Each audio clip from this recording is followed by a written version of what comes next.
I had some of the most delicious rolls of my life made by that woman right there, in the second row. They're amazing. Very, very gifted baker my mother is. All right.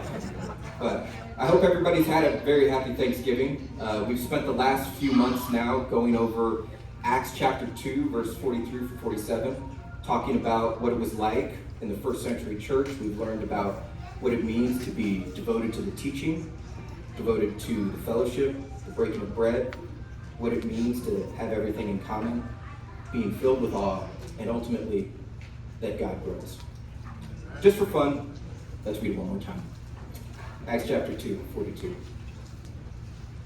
They devoted themselves to the apostles' teachings, and to the fellowship, to the breaking of bread, and to prayer. Everyone was filled with awe at the many wonders and signs performed by the apostles. All the believers were together and had everything in common. They sold property and possessions to give to anyone who had need. Every day they continued to meet together in the temple courts. They broke bread in their homes and ate together with glad and sincere hearts, praising God and enjoying the favor of all the people. And the Lord added to their number daily those who were being saved. So the question I want to pose to all of us this afternoon is, where do we go from here? How does living this out impact us? How does us living this out impact the world? I think a great example of people living in the way described in Acts chapter 2 can be found in the book of Daniel. So let's read Daniel chapter 1. Starting in verse 1, I'm going to read through verse 8. Come on, Lee. Let's go, In the Lincoln. 3rd year of the reign of Jehoiakim, king of Judah, Nebuchadnezzar, king of Babylon, came to Jerusalem and besieged it. And the Lord delivered Jehoiakim, king of Judah, into his hand. Along with some of the articles from the temple of God, these he carried off to the temple of his God in Babylonia, and put in the treasure house of his God.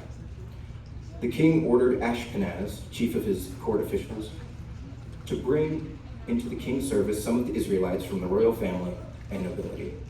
Young men without any physical defect, handsome, showing aptitude for every kind of learning, well-informed, quick to understand, and qualified to serve in the king's palace.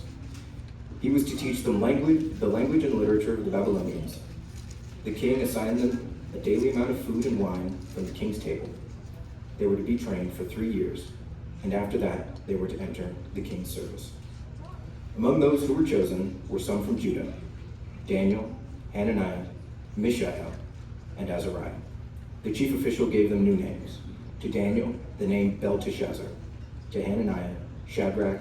To Mishael, Meshach. And to Azariah, Abednego. But Daniel resolved not to defile himself with the royal food and wine, and he asked the chief official for permission not to defile himself in this way.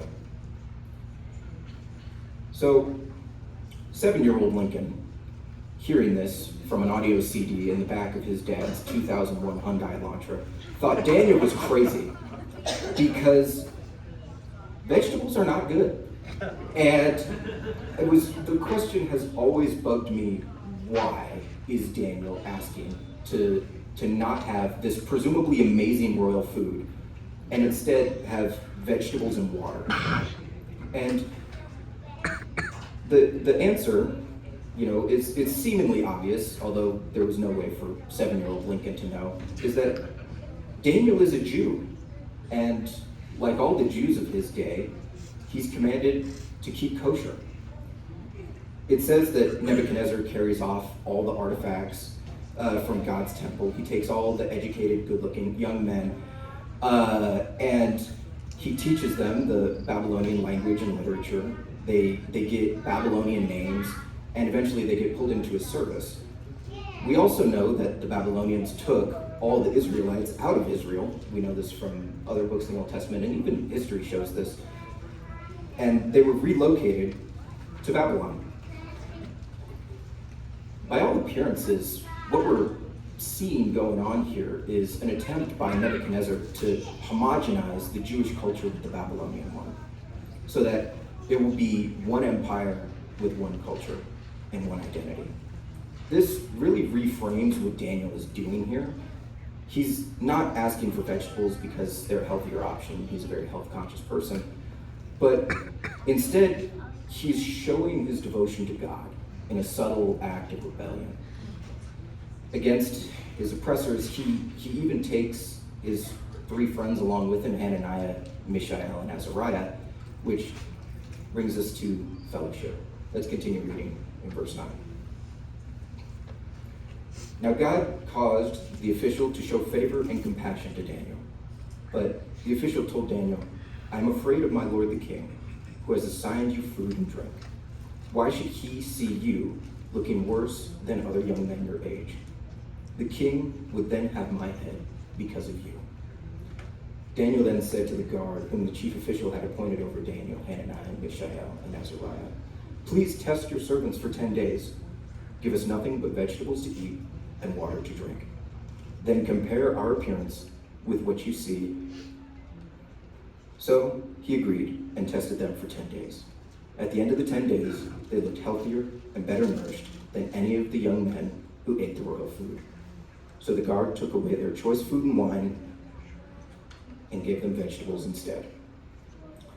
Another thing that was just stupefying to 7-year-old Lincoln in the back of his dad's 2001 Hyundai Elantra was his friends don't gang up on him to try and get him to, take the royal food. Hananiah, Mishael, and Azariah are right there with Daniel, and they do nothing to stop him. They were right there to eat vegetables with him. They didn't stop him, but at the same time, just a verse earlier, it says, Daniel resolved to defile himself with the choice food. It doesn't mention the other 3. Why is that? Well, it sounds like prior to Daniel asking the chief official, between Daniel asking the chief official and talking with the guard, that Hananiah, Mishael, and Azariah were resigned to their fates as exiles. They needed some encouragement to be spurred on towards righteousness. And that's what this action from Daniel does. He was able to spur his fellows on towards righteousness during a time when their faith was weak. And understandably so, right? Their home had been besieged and then sacked, and then they were transported to a place far away. Their faith was weak, and they needed encouragement from their brother. I would argue that this unity that they had when they went to the guard was part of what convinced the guard to test them. The fact that they were all together, and the main concern was that they would be looking unhealthy because they didn't have the choice food.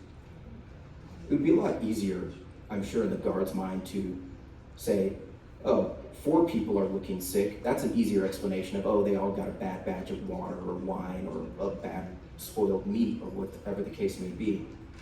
Whereas one person who was supposed to be sharing his food with 4 people looking sick. Lost my place. Come on, Nate.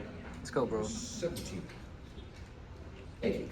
So ultimately, it was because of their fellowship that made it possible for them to be able to break bread or celery and keep God's commands. This brings me to verse 17, having everything in common. So, Daniel chapter 1, verse 17. To these 4 men, God gave knowledge and understanding of all kinds of literature and learning. And Daniel could understand visions and dreams of all kinds. We see here that they share their blessings in common. They all receive the blessing of knowledge and understanding together, but Daniel does receive a special little bit on top for it being his idea, and he has the ability to interpret visions. But even then, he shares the benefits of their common blessings with them. When the time comes for Daniel to actually interpret a dream of Nebuchadnezzar, he saves all their lives. This happens in Daniel chapter 2, where Nebuchadnezzar threatens to kill them all if nobody can interpret his dreams. So that happens. And then the second thing that happens is that when Daniel is being rewarded by Nebuchadnezzar for his interpretation, Daniel asks for these other 3 guys to be promoted along with him. And ultimately, the king agrees. But that's to say nothing of the real blessings that come from this instance, which is the fact that they're able to keep their convictions together, and they're able to endure together in fellowship during this time. Let's continue reading in Daniel chapter 1, starting verse 18.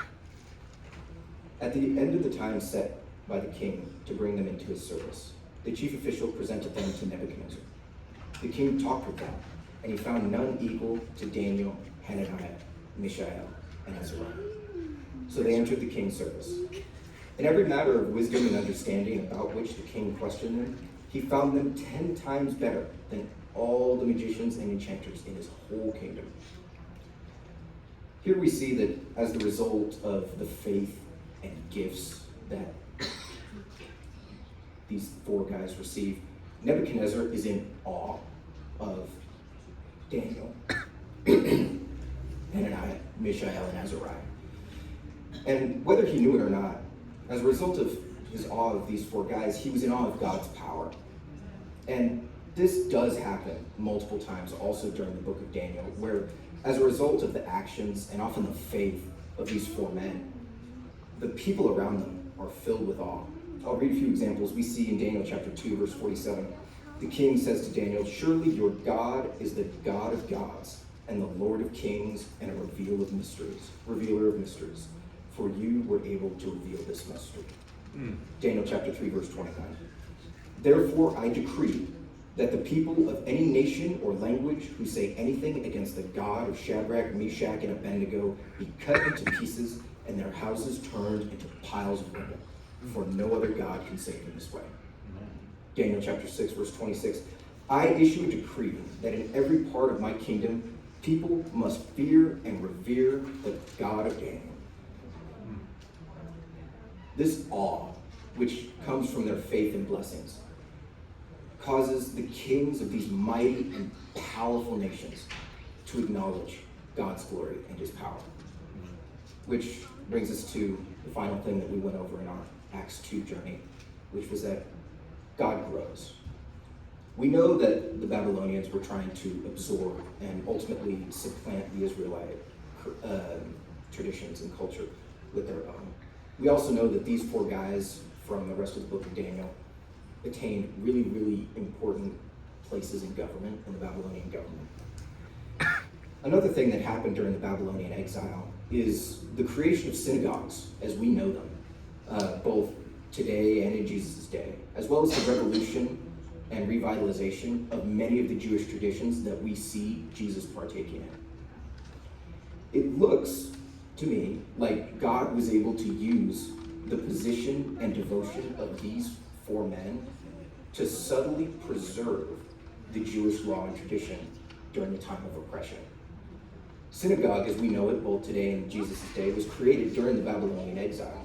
And where do we see Jesus spend most of his time teaching? It's in the synagogues. We in fact know that synagogues were an integral part of Jesus's and ultimately God's plan, because we read in Luke 4:21 that Jesus uses a synagogue to fulfill scripture.